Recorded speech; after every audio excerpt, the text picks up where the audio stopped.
السلام علیکم ورحمۃ اللہ وبرکاتہ۔ اسلام سے پہلے عورتوں کا کیا حال تھا؟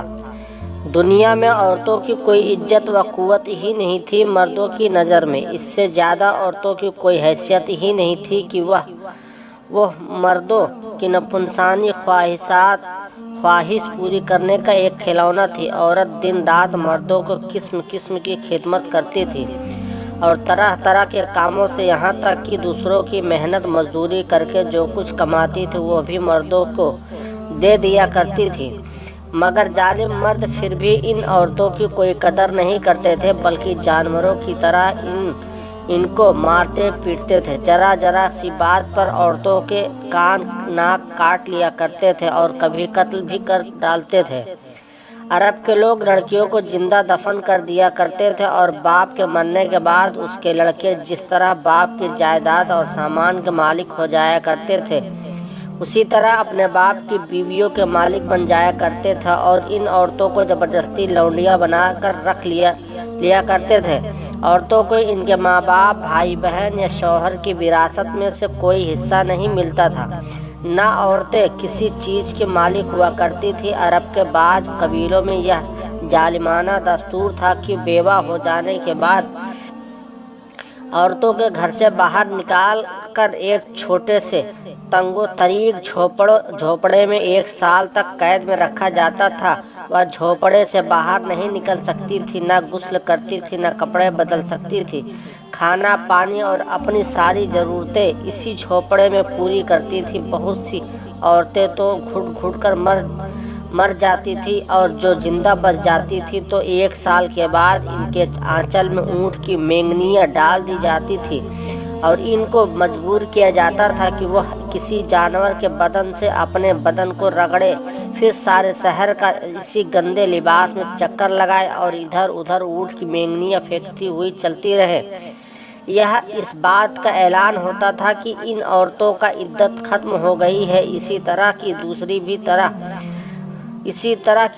بھی طرح طرح کی خراب اور تکلیف دہ رسمیں تھیں جو غریب عورتوں کے لیے مصیبتوں اور بلاؤں کا پہاڑ بنی ہوئی تھی، اور بیچاری مصیبت کی ماری عورتیں گھٹ کر اور رو کر اپنی زندگی کے دن گزارتی تھیں۔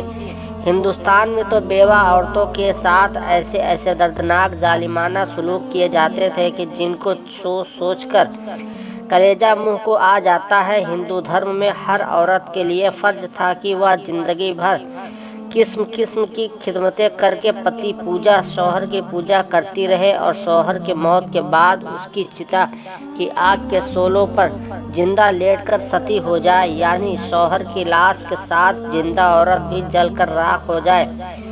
غرض پوری دنیا میں وہ بے رحم اور ظالم مرد عورتوں پر ایسے ظلم و ستم کے پہاڑ توڑتے تھے کہ ان ظالموں کے داستان سن کر ایک درد مند انسان کے سینے میں رنج و غم سے دل ٹکڑے ٹکڑے ہو جاتا ہے۔ ان مظلوم اور بے بس عورتوں کو مجبوری و لاچاری کے یہ عالم تھا کہ سماج میں نہ عورتوں کے کوئی حقوق تھے، نہ ان کی مظلومیت پر داد و فریاد کے لیے کسی قانون کا کوئی سہارا تھا۔ ہزاروں برس تک یہ ظلم و ستم کی ماری دکھیاری عورتیں اپنی اس بے کسی اور لاچاری پر روتی بلبلاتی اور آنسو بہاتی رہی، مگر دنیا میں کوئی بھی ان عورتوں کے زخموں پر مرہم رکھنے والا اور ان کی مظلومیت کے آنسوؤں کو پوچھنے والا دور دور تک نظر نہیں آتا تھا۔ نہ دنیا میں کوئی بھی ان کے دکھ درد کی فریاد سننے والا تھا، نہ کسی کے دل میں ان عورتوں کے لیے بال برابر بھی رحم کرم کا کوئی جذبہ تھا۔ عورتوں کے اس حال زار پر انسانیت رنج و غم سے بے چین اور بے قرار تھی، مگر اس کے لیے اس کے سوا کوئی چارہ کار نہیں تھا کہ وہ رحمت خداوندی کا انتظار کرے کہ غیب سے کوئی ایسا سامان پیدا فرما دے کہ اچانک ساری دنیا میں ایک انوکھا انقلاب نمودار ہو جائے اور لاچار عورتوں کا سارا دکھ درد دور ہو کر ان کا بیڑا پار ہو جائے۔ چنانچہ رحمت کا آفتاب جب طلوع ہو گیا تو دنیا نے اچانک سے محسوس کیا کہ جہاں تاریک تھا، ظلم و قدح تھا، سخت کالا تھا، کوئی پردے سے کیا نکلا، گھر گھر میں اجالا تھا۔